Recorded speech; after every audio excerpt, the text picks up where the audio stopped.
There's a particular kind of pain that comes with not knowing why your child's heart is failing, why their legs swell, why they tire too easily, or worst case, are unable to breathe on their own without a machine.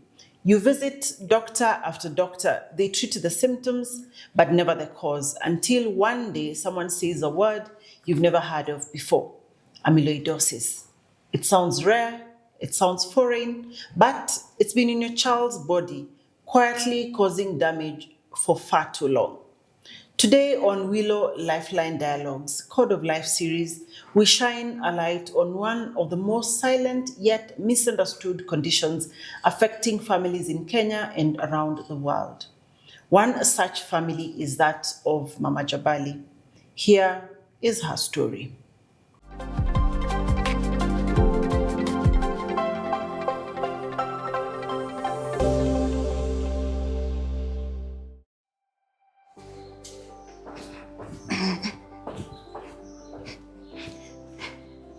Imagine caring for a child who to breathe has to be constantly supported by a ventilator. He cannot walk or speak, and his condition is so rare there's no cure, only management of the symptoms. Amyloidosis is a disorder where abnormal proteins build up in the body. The condition affects 1 in 100,000 people, and Susan's son Jabali is one of them. So like the case of Jabali, the most affected area was the respiratory part. The lungs were really affected, and so he could not breathe well. He was in a lot of distress, and that's why he was put on oxygen support, mechanical ventilation. So he can't breathe on his own at the moment, so he has to be supported. Like the machine is breathing for him. In children like Jabali, the disorder has severe implications. His lungs and nervous systems are compromised, making even a common cold a potential emergency. The doctors thought the nerves were also affected, and the muscles, because his lower limbs are a bit weak. Yeah, he cannot stand. For Susan, the diagnosis came after months of confusion when Jabali's muscle weakness, feeding issues, and breathing problems worsened. I noticed a few issues here and there. At first I didn't take them with a lot of concern, but as time went by, I started getting concerned because now I could compare him with his brother, and I could see some few delays in the milestones. For Susan, the diagnosis came after months of confusion when Jabali's muscle weakness, feeding issues, and breathing problems worsened. I would ask my aunties maybe what could be the problem, and they were telling me just you'll catch up with time. Don't worry, sometimes babies have those delays. So when we went to the clinic, that's when everything now started. The oxygen levels were very low. Actually, and SpO2 of 35, oxygen was 35, and the normal should be at above 90. Yeah, so actually the doctors were just amused. This baby is very sick. But by looking, you could tell, unless maybe the gasping. After all those interventions, he wasn't getting well. So they had done so many tests, they checked everything, but still they could not pinpoint what was happening. So they suggested we do genetic testing just to check maybe what could be ailing him. At first we were very skeptical. Yeah, what is this now, genetic testing? You know, it's very rare to, I think that was my first time now to genetic things.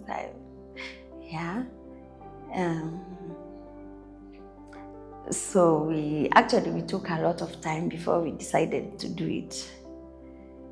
Yeah, because now this is new to us. Yeah, so what's after the genetic testing now? What's after? Genetic testing revealed amyloidosis, a rare disorder where the body produces abnormal proteins that accumulate in organs, affecting their function. These proteins disrupt normal body function, causing varied symptoms, and over time can cause serious damage. It has no cure, only supportive management for symptoms. Susan's home is now a mini hospital. Ventilators, oxygen masks, suction tubes, backup power. The family has restructured their lives to keep Jabali alive day by day. We went home with ventilator, we had to use oxygen, and with all that, it's electricity, you still have to have a backup in case the power goes off. So there's a lot we do at home. It's like a small ICU, a small hospital we have in the house. Beyond the emotional toll, the financial cost is staggering. The family spends thousands monthly on medical supplies, therapies, and caregiving support. Yeah, so most insurances don't cover. We've tried to get an individual cover, but once we give our medical report, it's declined. Yeah, because they think it's a burden, it's a risk already. Like us, for 1 year, we've not been in the hospital. Yeah, that's a plus. Yeah, but yeah, it's a risk by itself. Some they're in and out of the hospital now and then, and I think maybe that's why the insurance is shy away from giving the covers. Susan eventually found Rare Diseases Kenya, a network for families navigating life with unusual diagnoses. It gave her support, information, and most of all, validation. I found out so I'm not alone. There are several other mothers or parents who are going through all this. And our leaders, Roslyn, Christine, they have been very supportive. Maybe if you need something, they direct you where to get it, maybe cheaply, those tests, where maybe you can get them. And doctors, maybe you want to refer to a specific doctor, they have really helped us. Also, we normally meet once in a while and people share their experiences and you feel encouraged. She now advocates for wider access to genetic testing, better coverage from insurance providers, and government attention to rare conditions. I wish we have maybe testings early enough. Yeah. But when we go for those clinics, antenatal clinics, most of the things that are done are just the general testings and maybe ultrasounds. But the genetic, maybe digging or testing deeper, it's not done. Partly, I think, because of the way we brought up, because now after doing the testing, what next? As Jabali grows, his needs evolve, but so does Susan's strength. She becomes a mother, nurse, therapist, and a full-time advocate. Some people will view it as maybe a curse. People will view those kids differently. Maybe they will not love them, they will not like them. Yeah. But I think it's just like any other illness or any other condition. So I think we should appreciate anyone with that with a rare condition, love them. They need a lot of love. Take care of them, give our all, and maybe people to support us. We really need a lot of support, especially financial support. Jabali may never walk or speak, but he is here. And for Susan, that's enough reason to fight. Every breath is hard-won, every smile a victory. For Code of Life, I'm Sarah Kamande.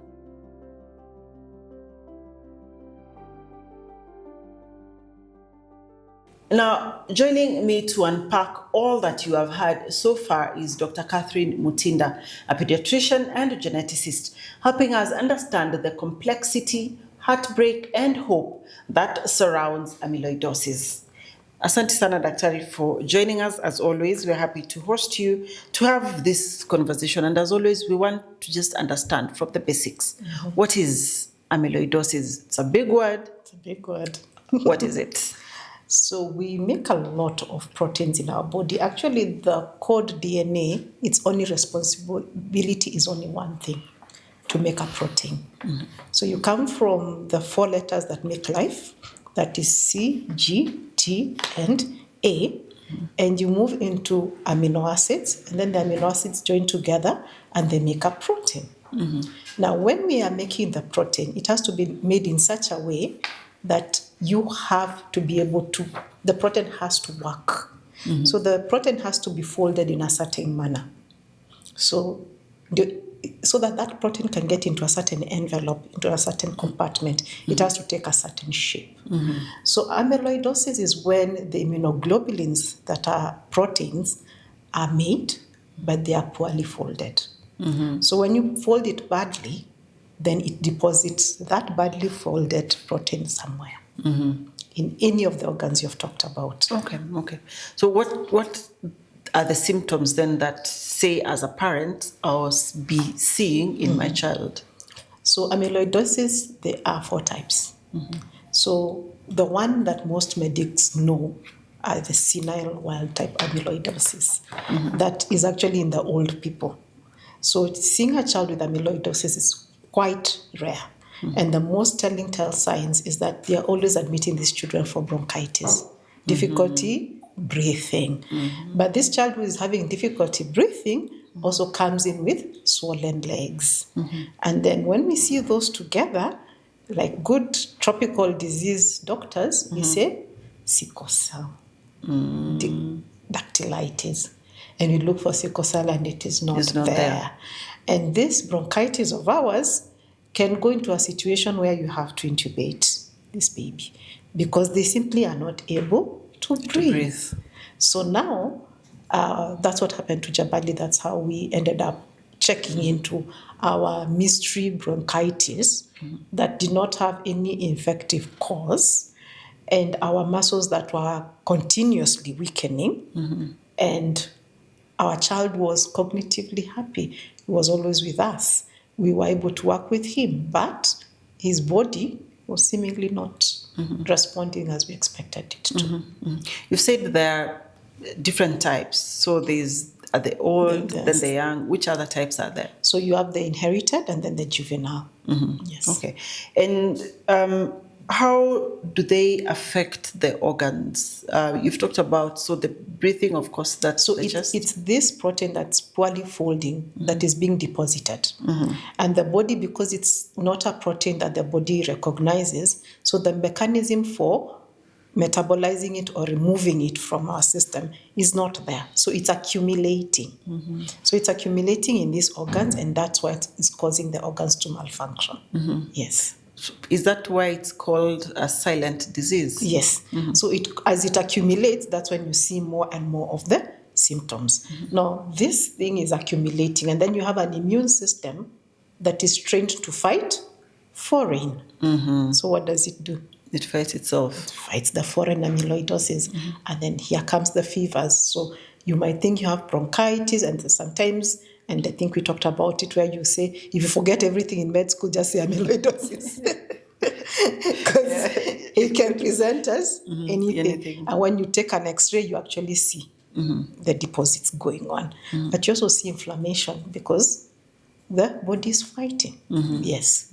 So how is this diagnosis made, and most importantly, can it be made before a child is born?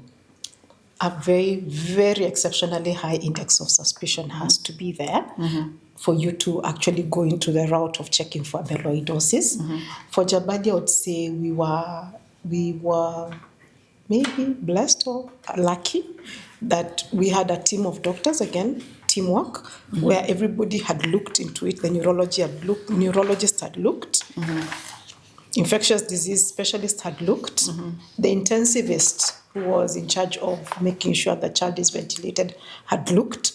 We had even an immunologist who had said, okay, let's try pulse this child.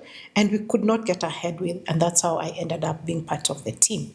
And now coming into the team, we were able to draw the pedigree and have unexplained death in the family. Yeah, sudden death. And for us as geneticists, sudden death is a telltale sign of things are going somewhere. And that's how we got to say, okay, I have sudden death. Can we do an echo on Jabali now and see what's going on? And the function was a bit low.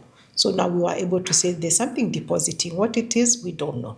So that's how we went into testing. And then we were able to get the results. So when you test, what are you testing? We actually did what we call in genetics the exome. The DNA called the exome is the protein-forming part of your DNA. So we actually did a whole exome sequencing and coupled it with a bit of paneling. Paneling meaning I looked at specific areas that are responsible for the heart and the lungs. So we were able to actually fit it together. So in say a family where they've had, unexplained sudden deaths, or is that a reason for high index of suspicion? And so if an expectant couple comes from such a family, would you then check for something like amyloidosis? Yes. Yes, you should have, there are panels that are created. So you should be able to have one of the things you're checking as amyloidosis. Very high index of suspicion, very rare to diagnose. But I just wanted to just highlight something that happened in the football, because everybody loves football, right? And a few years ago, someone who was a great footballer was in the football pitch and he fell and he died. His heart just stopped and he died on the spot. And from then on, our footballers do have to be checked. They have to be screened because you might miss these inborn errors of this we call them channelopathies, protein binding, electric circuits in the heart. You might miss them. They grow up to be old people. But it's only when someone says, we were talking to Mercy in the morning and then we are hearing stories. That's not possible. Those are stories that you need to look into. Myopathies that come into play, that throughout life the child has been okay. Then suddenly they were playing football, very energetic, then they just fall and that's it. So those are things that are very big indicators that there's something that needs to be checked into this family. Are there other conditions that would present or that would look similar to amyloidosis? Wow. Amyloidosis is or is it amyloidosis that looks similar to other diseases? Exactly. Like it camouflages. It can, like we said earlier, someone will think of sickle cell disease, the dactylitis of sickle cell disease. Someone else will think of these severe combined immune deficiencies because this child keeps on coming, keeps on having this big response to infections which cannot be found. So you might think, or you might have people think about, were you a premature baby? Then you have chronic lung disease because you are born prematurely, so you have fibrosis in your lungs. And we take a test, we take an X-ray and we confirm for ourselves. But now you don't put it all together. That Mama Jabali has been coming on with this atypical bronchiolitis, this asthma that we can't seem to get Ventolin to work on, those things, that just putting everything together. So if it doesn't make sense, then we need to have a high index of suspicion or just raise the alarm. Raise the alarm. And I think more importantly for Mama Jabali, she had the same set of doctors. So they were able to say over the last 1 year, we've seen this boy worsening. So I saw him, I did this. I saw him, I did that. So there's that thing of continuity of care. So if I've seen this child and I know for sure they are okay, what's going on, I am able to pinpoint and say, yes, there's something in the lungs that I can't explain, and it's not the asthma, it's not the atopy, and it's not this bronchiolitis, but this heart also is behaving kind of different, and his legs, I don't like. I'm worried. Rather than having a new pair of eyes that comes for the first time and thinks, oh, this is atypical, it's the weather has changed, it's cold outside, or the dust, they went up country, so maybe. So just having that consistent care provider also provides a clue in the provider giving his colleagues a more attainable way of looking at the disorder. What treatment options do parents have for amyloidosis, if at all, or is it just for supportive care?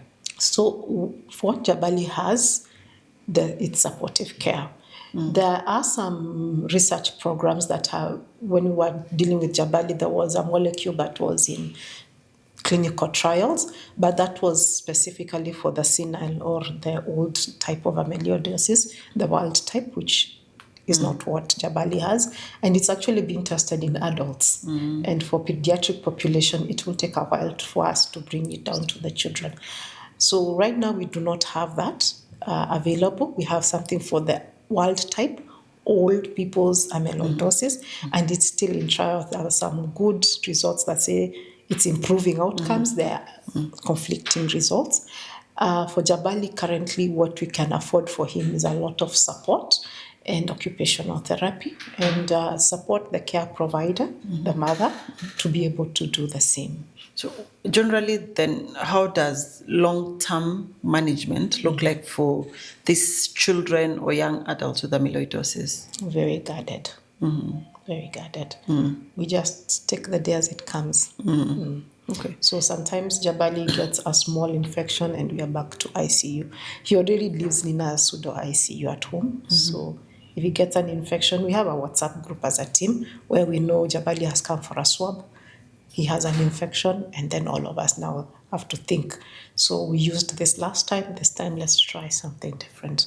And it's a whole village that takes care of him. Is it everyone with the condition who is at that critical stage, or are there people, young adults or young children, who maybe it's just mild and they're able to manage? Coming up, Yeah. yes. So in genetics, and everybody laughs, I said there's variable penetrance, there's anticipation, and all those other things that come into play. So we have a recessive disease, which Jabali is having, but with very high penetrance for him. There are people in his family who have the disease, but is of low penetrance. Yes, so we will see it eventually, but It takes time. it will take time. For Jabali, it came in early. Yes. Okay. You've talked about having a team managing somebody like Jabali. Is it always the case for such conditions, or this is just an exception that there's a multidisciplinary team taking care of? It is the best option for all rare disorders because things are changing and they are changing fast. So you need to weigh on each other's strengths in the different disciplines. It's something that we have started working on, different teams around a disorder. And I hope that we can continue that way for not only just the rare disorders, even the common ones, because it's better when we are more. So we can check on each other that you said I do this, but I don't think so. So we are able to bring our knowledge together and then bring the patient. Because if you talk to Mama Jabali, she was part of the team. We were able to talk and say, we found this medication, but it's usually for the old. We are writing to the team to see whether they can afford us to be part of the experiment as an exception. What do you think?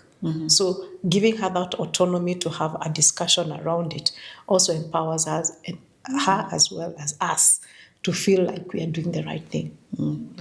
What's the financial implication for a family like this? Huge. I believe she has some support from the insurance companies, but there's always more that can be done. I think she's on call 24/7. She needs help. I'm not sure the social makeup as a country can provide some sort of relief for care providers, like maybe provide home nursing for her, maybe if she needs a break or so. She has other children. Yeah. But So she's it's not now full-time yeah, caregiver. she still goes to work. She still has to provide financially as also care provide. So you can see how much there is. So there would be need for us to consider maybe in labor laws for such a mother. How can you protect her? Okay. And what policy shifts or, support apart now, say, from labor laws, what other policy shifts should be there for families like this or other families with rare diseases? Look at the Health Act. The Constitution is talking about best achievable and everything, but what practically do you want us to do with people like Jabali? What are the practical things that need to be done? Do we have a situation where a mother like this, maybe once or twice a week, will get a nurse paid for by the state to come and help? An OT paid for by the state to come and check on Jabali? Those are really things that we have not looked at. We say it in the Constitution, but are we doing it in practice for the people who really require it? There's a lot of medications, a lot of care provision that is required. We have a new national health insurance. Does it recognize that? I know Mama Jabali is working for a private institution, so she has some private insurance. But what if she did have that? Yeah. What will happen? So we need to think through those things as a country. And I can imagine the emotional Turmoil. and the psychological toll that it has on, yes, you may be working, but mentally you're still a caregiver anywhere you go because you have a sick child at home. Yeah. Not only sick child, a permanently sick child. And the doctors do not know when it will start or end. So you live in ambiguity. So there's a lot of toll to the family, to the mother, to everybody around, So we need to have those conversations because these rare diseases are going to happen. There isn't one test that you'd say magically I can test all the pregnant women and pick out all the diseases. That would be great, but does it happen? It's not practical. But we have to have plans of the eventualities if we are a responsible society. Does SHA or the National Health Insurance consider, say, covering for home-based care? Because, like in this case, he has a mini ICU at home. Does it consider or does it cover for such families and such home-based care, or is it one of the things that should be considered? Because eventually it's obviously cheaper than being in an institutional, in a hospital-based ICU. To my knowledge, they are doing institutional ICU. They haven't yet gone into home-based ICUs. And maybe just to play the devil's advocate, I can see there are balances to be striked here. What will qualify as a home-based ICU versus what will be considered institutional, and to what extent do we support?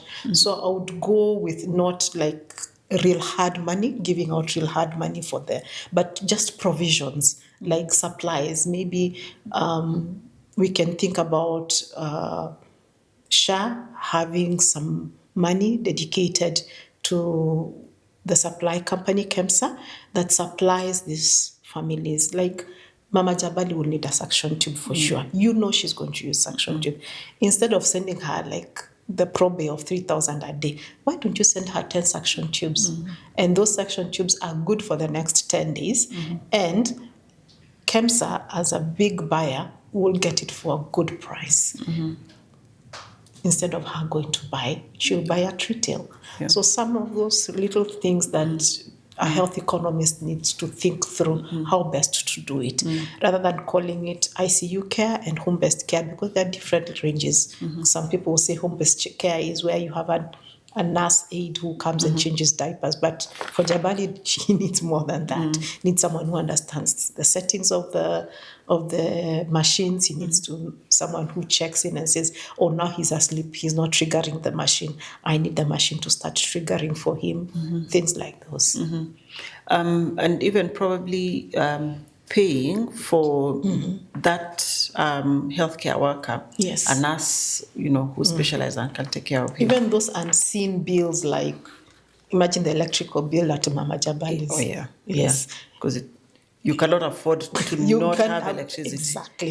It switches off, you've switched off your son. So she can't have the lights out, Yeah.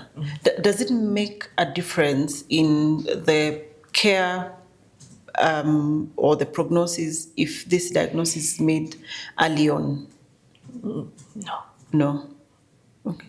How do you handle such diagnosis? Because it's heartbreaking. It is heartbreaking. And then you, as a team, were hoping for a result that was going to have a solution, and you get that. I remember the first time we saw the results with the intensivists, we were like, oh no, it's not true. And the amyloidosis we both knew was the old one, but Jabali is a child. All of us were in denial. And then we go back and we say, okay, it does make sense. It's fitting in. And now we have to deal with our emotions, then figure out a way of how to bring this family together and explain what's going on. And not only explain, sell no hope. You get, doctors are supposed to sell a lot of hope. And then, as in, sell reality. Sell how practically this is going to look, how your days are going to look like. Deal with the cries, deal with the disappointment, deal with the anger, and have actually a qualified person to deal with your team's anger as doctors, deal with the family anger, and also continuously deal with this family up to today. It doesn't stop. How many diagnoses of amyloidosis have you thank heavens. made in Jabali your peke yake. experience? So far, it's Jabali in Kenya. Yes. Okay. Is the only child a person? Yes, real confirmed Confirmed amyloidosis. amyloidosis. Okay, all right. For somebody who probably has had maybe an unexplained deaths or things that are not adding up, maybe they've had some of these symptoms they take. Yes. What would you want to tell them? Let's have a discussion around your family history, the circumstances around those deaths. First things first, let's get an echo, let's get an ECG done. It's interesting how many myopathies we find with those people, those families who have sudden deaths and who have heart blocks, and then suddenly they just die. So, and sometimes they have a propensity of, you just give them a Panadol and they just die because of the Panadol. So it can be very scary. So it's good to have that question. When we have a sudden death that we cannot explain in our family. We should not say it's witchcraft. No, stop or saying. Somebody looked at me badly. Don't give power to the mortal human, yes. So let's try and explain them so that now, if that family, all of it has gotten screening and they know all of us have a cardiomyopathy, all of them are on anti-failure medication. They know, like, I was talking to a client of mine, and Ethiopia is high altitude, and a lot of people have died in that airport because of their hearts can't take it. So if you know that, you're not going through Ethiopia. You not go through it. Exactly. Yeah. Okay. So you want to prevent. You want to know what you're carrying. We never know. And then for couples, maybe you don't know if this is in your family. Would it be one of the things that you check for, or is it when there's only a high index of suspicion because of how rare it is? Generally, if you're doing a couple reproductive risk, you check everything. You check everything. It's not about a high index of suspicion because they've come in, they are well people. Yeah. They are not sick. So you go through it all. And generally we look at the recessive panel because recessive diseases are the ones we won't see. But combined together, the combination of the two of them, becomes obvious. Then it becomes obvious. Okay, all right. Thank you, Daktari, for talking to us about amyloidosis and, about not really selling no hope, but giving us the reality as it is. So thank you for your time.